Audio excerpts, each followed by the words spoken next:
Good morning, all. How are you? So, today we are going to start a new lesson. The name of the lesson is A Truly Beautiful Mind. This lesson is about Albert Einstein. Do you know who is Albert Einstein?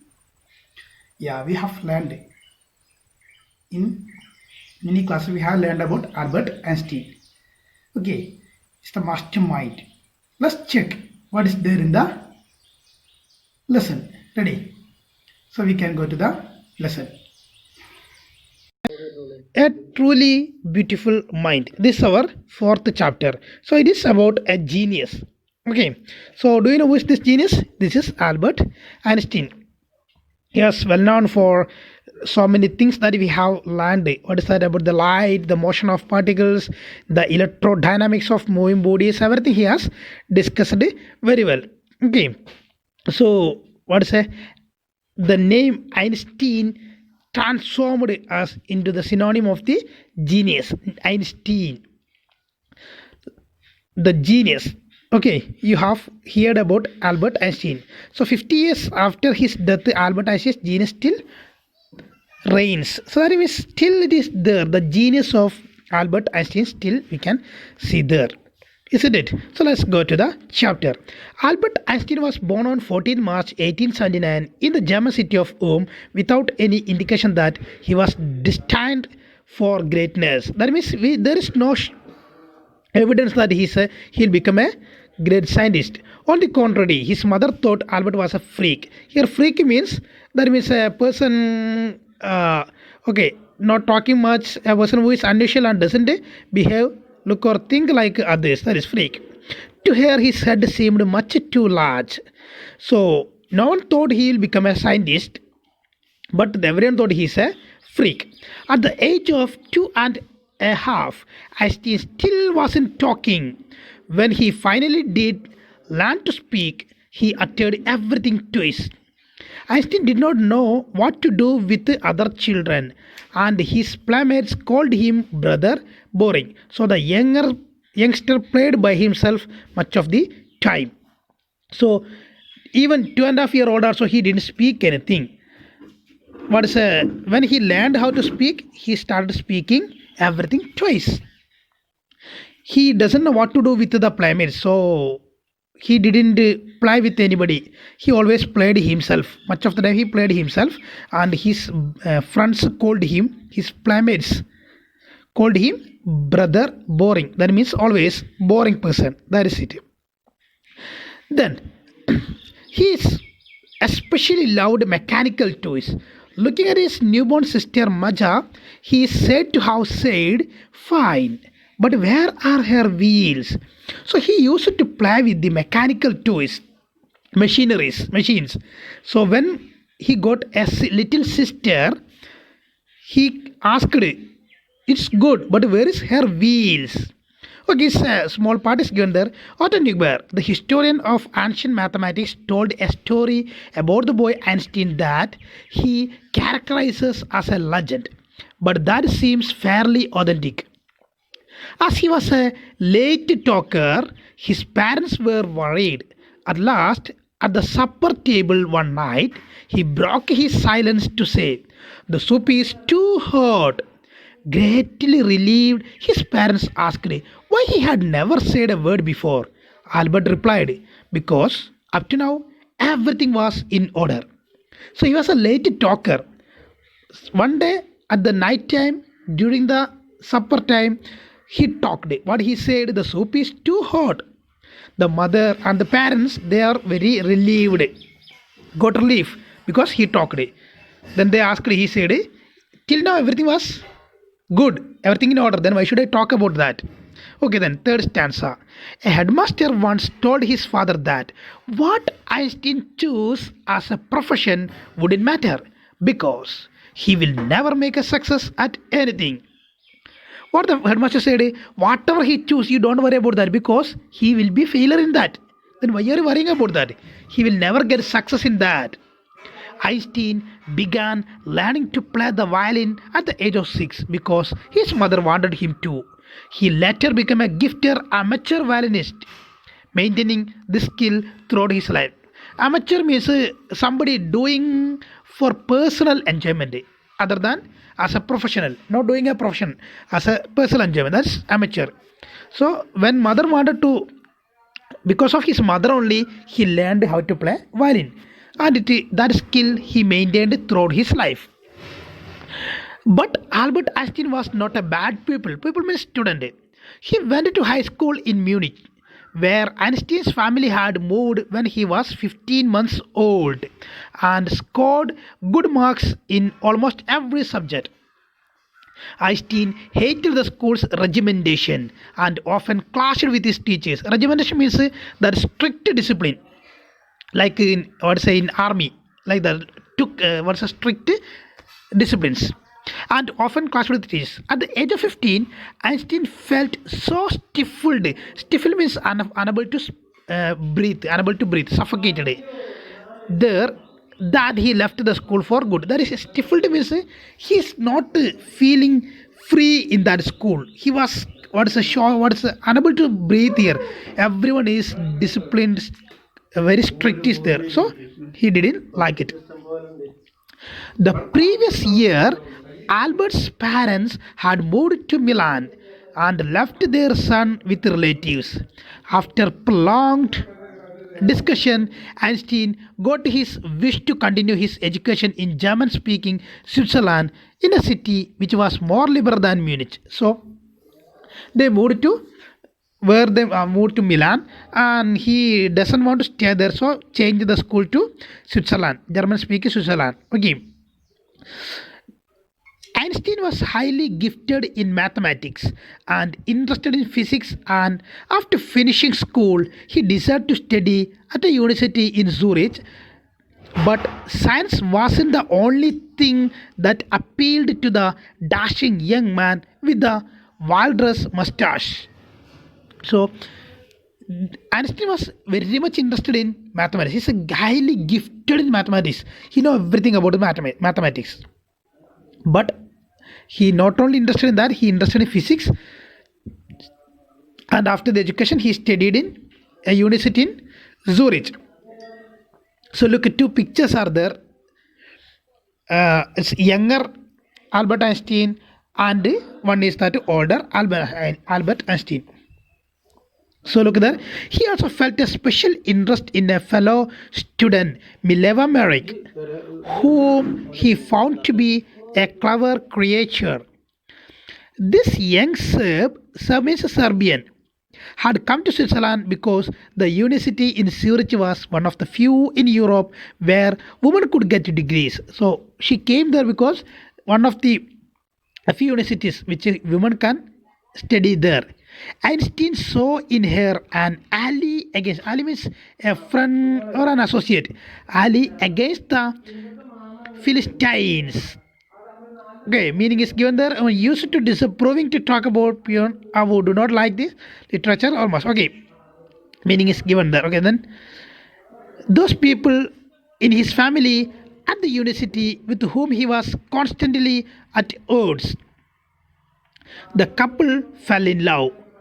Letters survive in which they put their affection into words. Mixing science with tenderness, wrote Einstein, how happy and proud I shall be when we both have brought our work on relativity to a victorious conclusion. So, a girl named Mileva Marik, he falls in love with that girl because he thinks they both are almost the same ideologies. That means she also a very brilliant student. So he likes that appearance and likes the performance of that girl. So he thought we both are in the same direction. We both are going in the same direction. So they have done that work on that relativity. Work on relativity. You have learned in physics. Okay, the theory of relativity. So these all things happened in Einstein's life. So we can check what is there. Okay, Mileva came to the in this university because this is the only a few universities where a woman can get the degree. In 1900, At the age of 21, Albert Einstein was a university graduate and unemployed. He graduated but he didn't get any job. He worked as a teaching assistant, gave private lessons, and finally secured a job in 1902 as a technical expert in the patent office in Bern.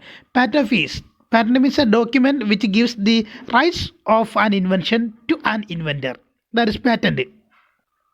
While he was supposed to be assessing other people's inventions, Einstein was actually developing his own ideas in secret. He said to have jokingly called his desk drawer at work the Bureau of Theoretical Physics. The Bureau of Theoretical Physics. So it's a jokingly called it. Okay, let's check it.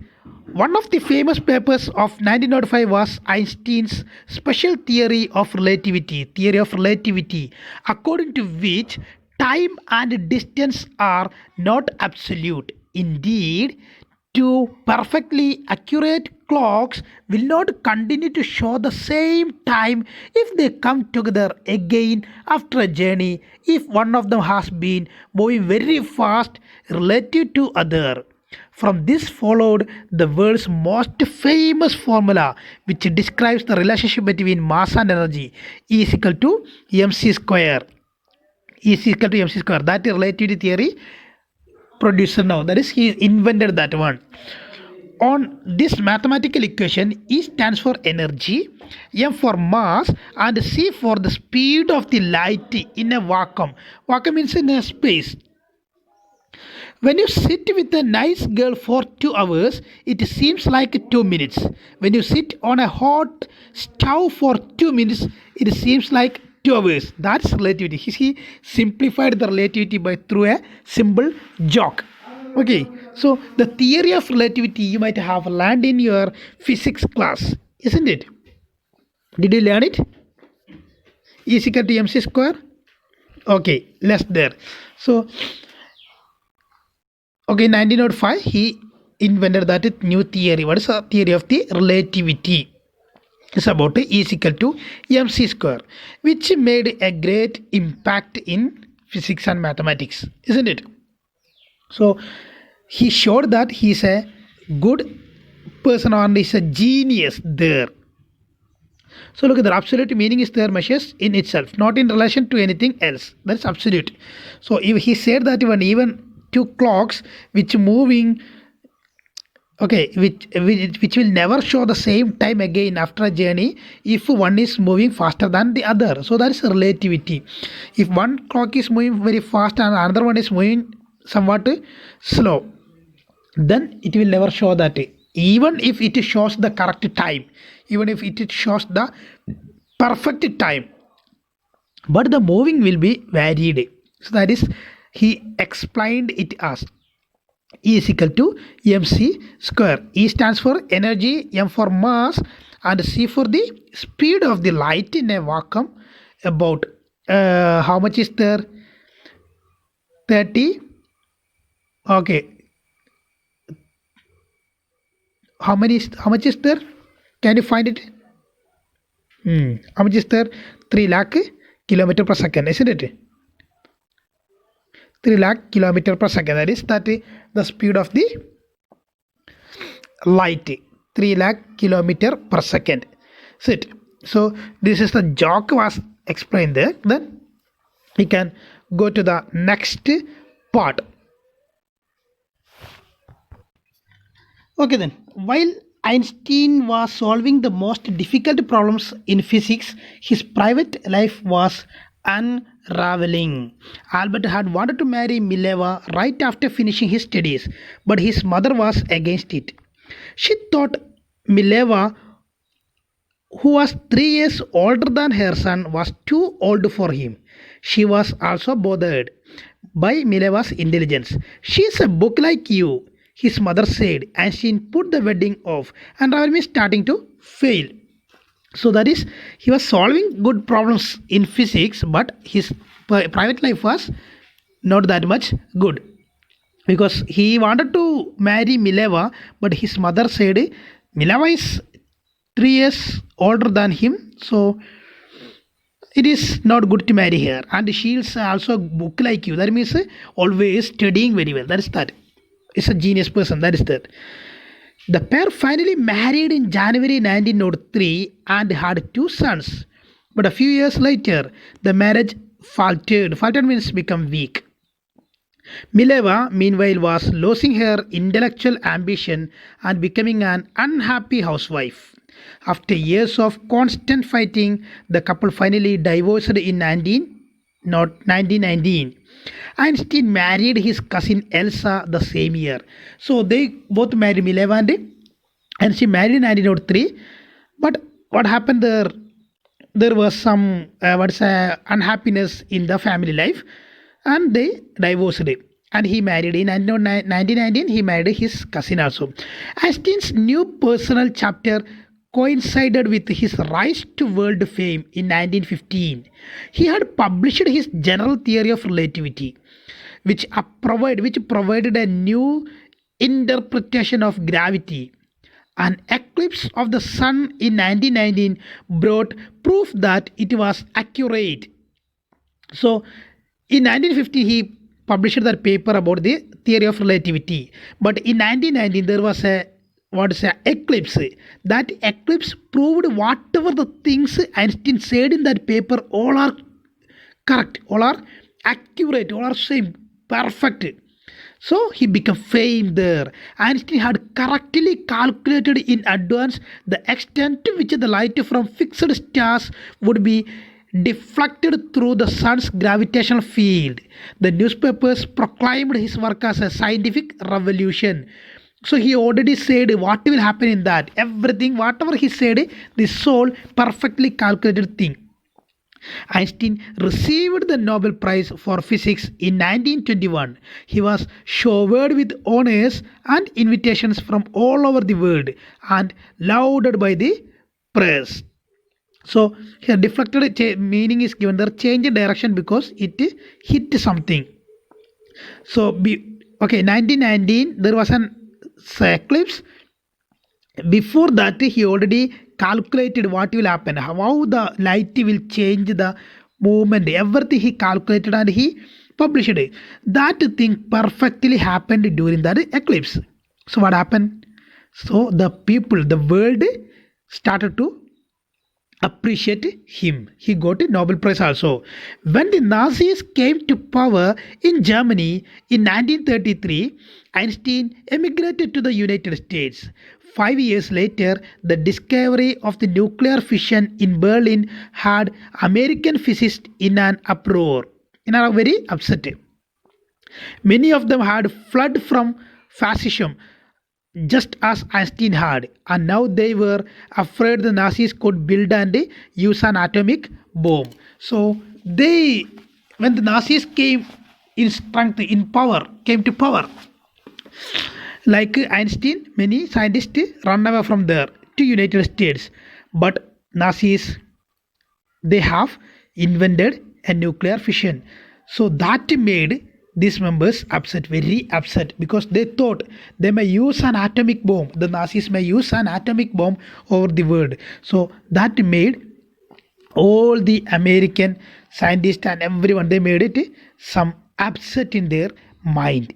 It will be very dangerous thing if the Nazis invent or build any atomic bomb.